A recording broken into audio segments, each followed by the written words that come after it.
चुनाव आयोग केवल भाजपा के लोगों का सहयोग कर रही है, विपक्ष के वोटों को कम कर रही है। मुजफ्फरपुर की मेयर है निर्मला देवी। इनके एक एपिक आईडी नहीं बल्कि दो एपिक आईडी है एक ही विधानसभा के। इससे साफ जाहिर होता है कि बिहार में बड़े पैमाने पर मतदाता सूची में धांधली हुई है और इसमें चुनाव आयोग पूरी तरह से भाजपा की और मौजूदा सरकार की मदद कर रहा है। 124 साल के होने के बाद उनका वोटर लिस्ट में नाम है, तो मतलब अपने आप में अजूबा है। आज हम ये कहना चाहते हैं कि चुनाव आयोग केवल भाजपा के लोगों का सहयोग कर रही है, विपक्ष के वोटों को कम कर रही है और भाजपा के जो लोग हैं उन लोगों का एक नहीं बल्कि दो ईपीआईसी नंबर, एपिक नंबर बनाया जा रहा है। अलग अलग बूथों पे भी बनाया जा रहा है एक ही विधानसभा में। अब आपके सामने एक और खुलासा हम लोग जो है करने जा रहे हैं। ये है मुजफ्फरपुर की जो मेयर है, भाजपा की बड़ी नेत्री हैं, जो शायद अभी प्रत्याशी भी होने जा रही हैं। हम चाहेंगे कि अपने ऑपरेटर को कि स्क्रीन पे जो है सामने जो है लाया जाए। इनका नाम है निर्मला देवी। मुजफ्फरपुर की मेयर है निर्मला देवी।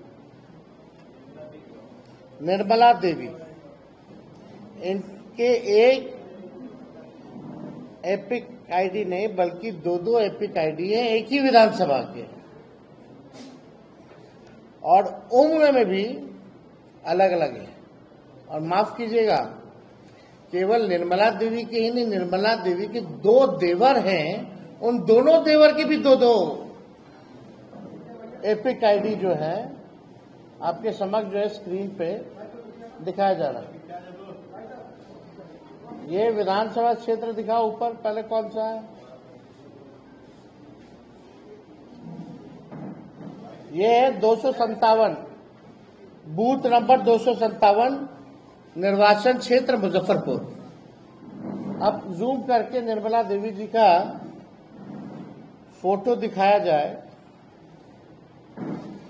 ये वहां की मेयर हैं और इनके बगल में जो दो और जो फोटो जो हाईलाइटेड हैं, एक दिलीप कुमार और एक मनोज कुमार, ये इनके दो देवर हैं। अब दूसरा बूथ जो है वो लगाया जाए 153, ऊपर देखिए 153 मुजफ्फरपुर। ये लेटेस्ट फोटो है इन लोगों का 153 वाले में। निर्मला देवी, इसमें 48 साल उम्र है और 257 वाले बूथ नंबर पर इनका 45 साल उम्र है। तो आप दोनों देवर को आप देख सकते हैं। दूसरा देवर को दिखाओ।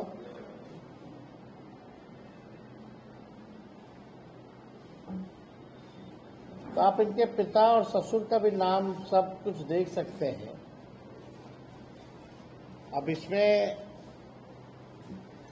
क्या कहा जाए, ये बहुत ही गंभीर तौर पे जो है ये प्रक्रिया जो है की जा रही है चुनाव आयोग की तरफ से। इतने गंभीर हैं कि ओरिजिनल मतदाताओं को मार देते हैं, शिफ्टेड बता देते हैं, अनट्रेसेबल बता देते हैं और जो भाजपा के लोग हैं, संभावित प्रत्याशी या वर्कर या बड़े बड़े लोग, डेप्यूटी चीफ मिनिस्टर जैसे, उन लोगों का एक नहीं दो ईपीआईसी नंबर बन जाता है। तो शुरू दिन से ही हमने ये बात कही थी, जब से एसआईआर की प्रक्रिया चल रही थी, कि साजिश की बुई नहीं बल्कि पूरा चुनाव आयोग का एक बड़ा भाजपा के साथ मिलकर के एक भारी जो है षड्यंत्र जो है रचा जा रहा है और भाजपा को मदद पहुंचाने के लिए चुनाव में जो हमारे गरीब मतदाता हैं, जो विपक्षी दलों के वोटर हैं, उनको मित्र बता दिया जाता है, उनका वोटर लिस्ट से नाम काट दिया जाता है और भाजपा के लोगों का एक नहीं अनेकों जो है वो किया जाता है।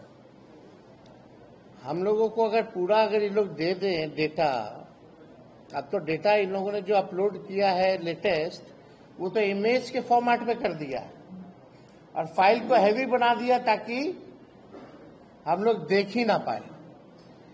फिर भी हम लोगों ने शुरू दिन से कहा था कि एक एक चीजों पर हम लोगों की नजर रहेगी। बिहार लोकतंत्र की जननी है और यहां से लोकतंत्र को हम लोग खत्म होते हुए बैठकर देख नहीं सकते।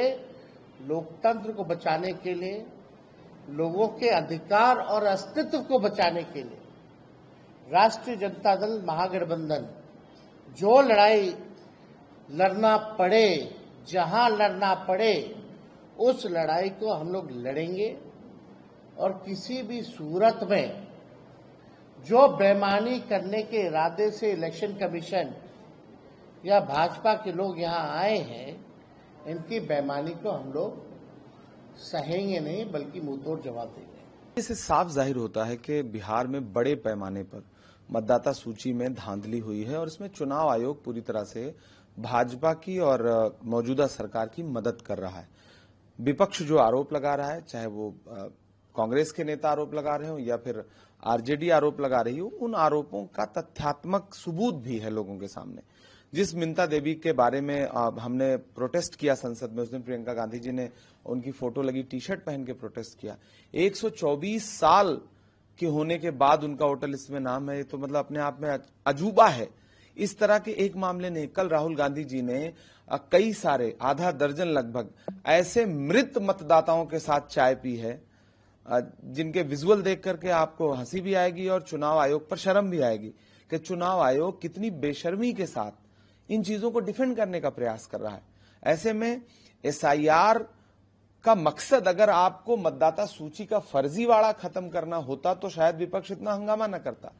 आपका मकसद फर्जीवाड़ा करना है और आप वो फर्जीवाड़ा कर रहे हैं। फर्जीवाड़ा दो तरह से कर रहे हैं। आप विपक्ष के वोटरों को आप टारगेट करके उनका नाम काट रहे हैं और फिर फर्जी वोट जोड़ रहे हैं। कई सारे ऐसे मकान हैं जहां पे इतने ज्यादा वोट जुड़े हुए हैं। राहुल जी ने जो कर्नाटक से शुरुआत की, इस पूरे खुलासे की, आप उसको देखिए। चुनाव आयोग के पास उसका कोई जवाब नहीं है। आप राजनीतिक भाषा बोलने का प्रयास कर रहे हैं और जब विपक्ष के 300 सांसदों ने मिलने का प्रयास किया तो उनको डिटेन किया गया।